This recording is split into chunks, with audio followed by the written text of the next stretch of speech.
right, good morning and welcome.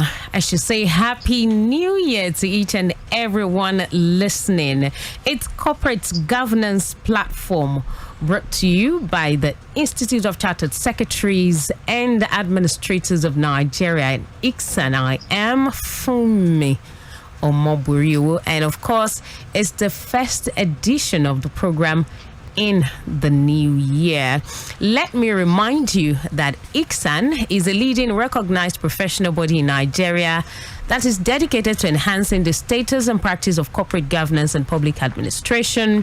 ICSAN is the only professional body authorized in Nigeria to conduct examinations leading to qualification of chartered secretaries and administrators.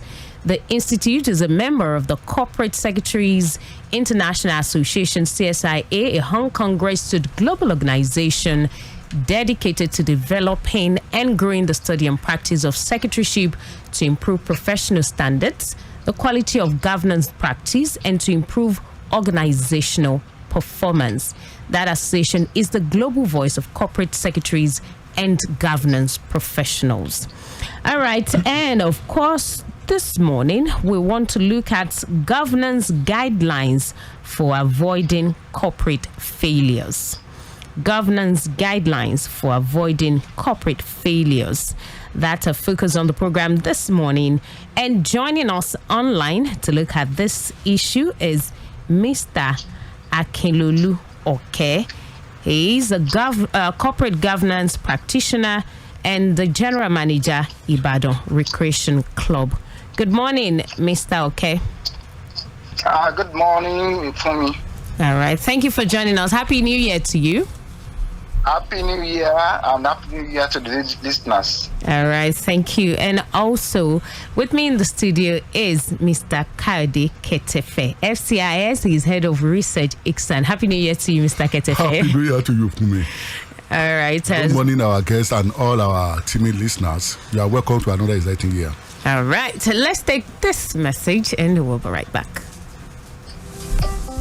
The world is constantly evolving into a knowledge-based economy where skills and competencies constitute the lifeblood of public and corporate governance. You therefore need to empower yourself to fit into this new world by gaining basic knowledge and improving your skill set in the governance-focused disciplines. That is why every aspiring as well as practicing professional in governance field needs ICSAN. ICSAN. What is ICSAN? ICSAN is a leading statutorily established professional body dedicated to enhancing the status and practice of corporate governance and public administration. ICSAN members are trained as chartered secretaries and administrators. Who are chartered secretaries and administrators? Chartered secretaries are high-ranking governance professionals with a broad base of skills, unique amongst other professions. They are trained in law, finance, accounting, administration, strategy development, and corporate governance. In today's world, chartered secretaries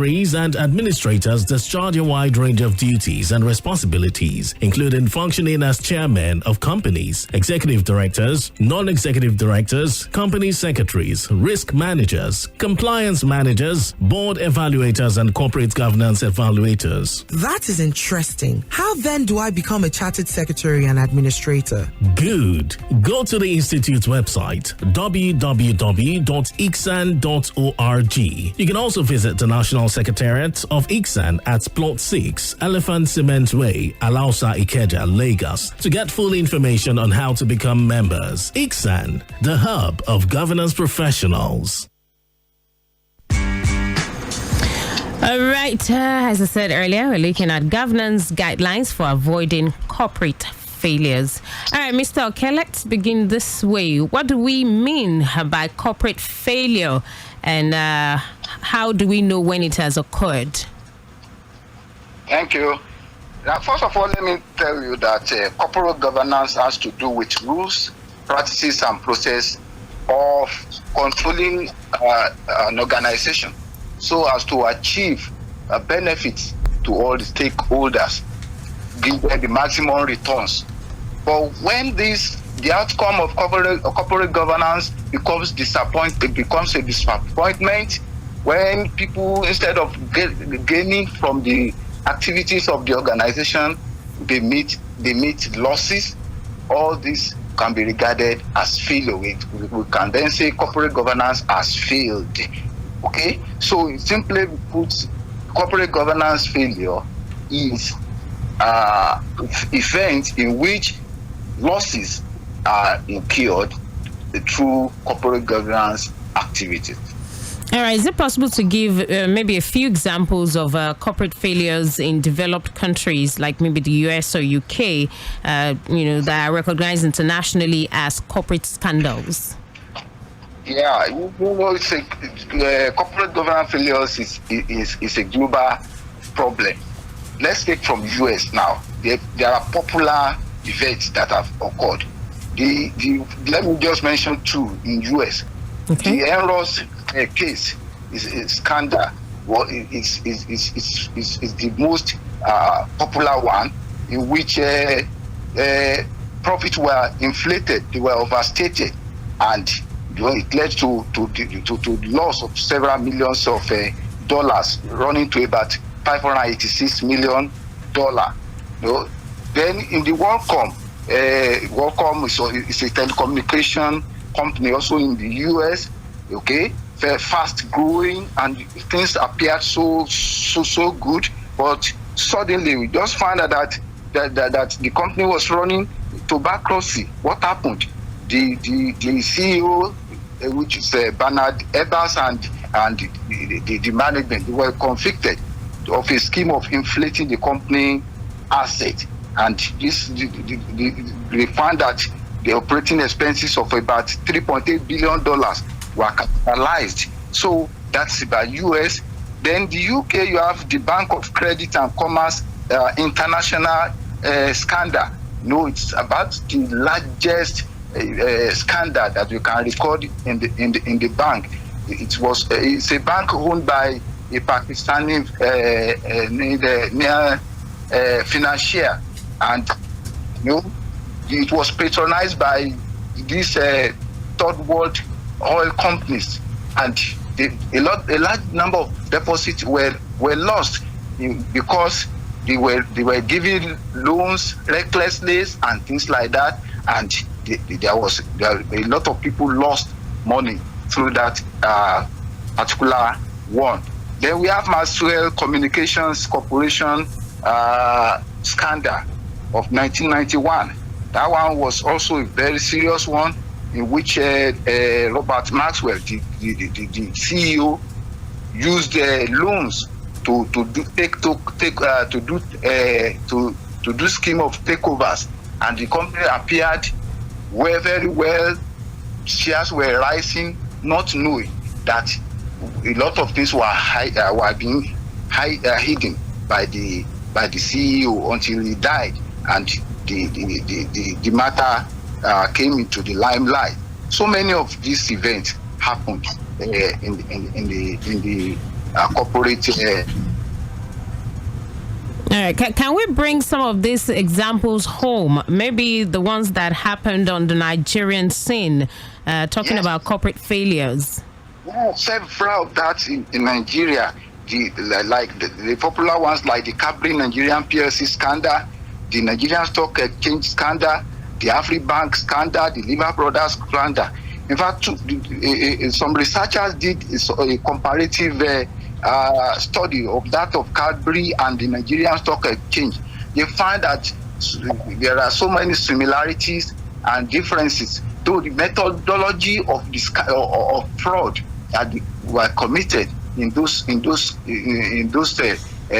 concerns, they were different, but the effect and the solutions applied were almost the same.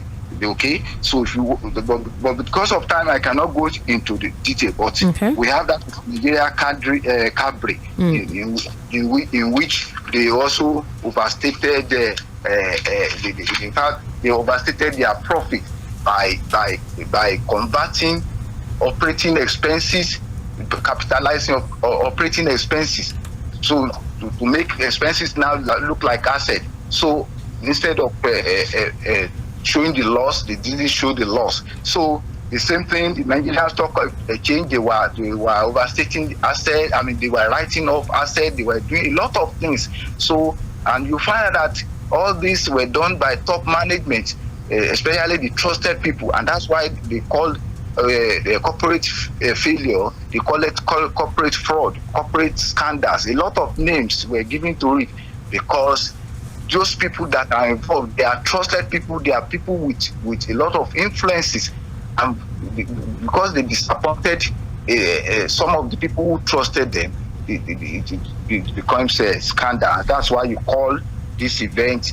corporate scandals or corporate frauds. Let's look at the role that whistleblowing can play in the context of corporate failure prevention.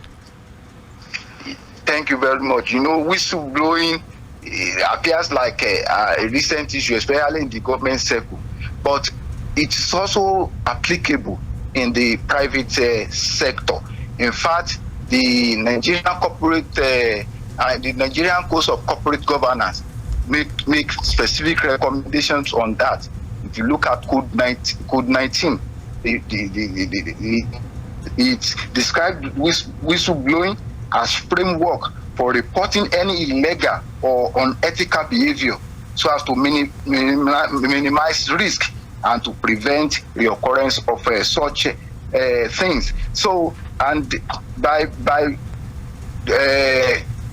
establishing framework of whistleblowing in the corporation, you know, it brings a sort of an alert system, and it makes all parties, all players to be on their feet. They are aware that some people are watching them, okay. And so it makes them more careful in the of the organization. First, wants to work better with whistleblowing system. So whistleblowing is a recommendation, even in the Nigerian Code of Corporate Governance, to bring about sanity in the affairs of corporate governance. Thank you so much, Mr. AKINLOLU Oke, ACIS Corporate Governance Practitioner and General Manager, Ibadan Recreation Club. Thank you for joining us on Corporate Governance Platform this morning. Thank you very much. All right, Mr. Ketefe, let me ask you, what advice would ICSAN give Nigerian companies and organizations on prevention of corporate failure? Thank you very much for me. The advice is very simple.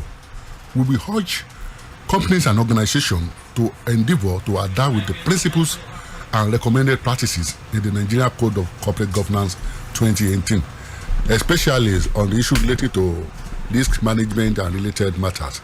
This can help organizations avoid corporate failures. I will even say that they should indeed conform with all other provisions of the code because they are international best practices. Furthermore, organizations can take advantage of professional training offered by ICSAN to develop the capacities of their directors, be it executive director or non-executive directors, on all issues of corporate governance.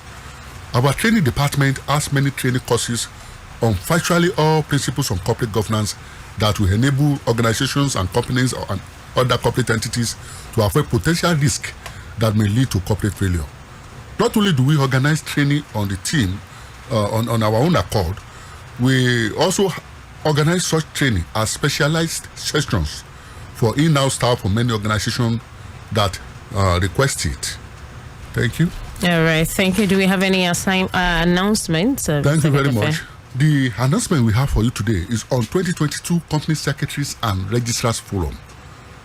This is to inform all ICSAN members, other company secretaries, registrars, and other professionals in governance fields that the ICSAN 2022 Company Secretaries and Registrar Forum will hold on Thursday, February 10th, 2022.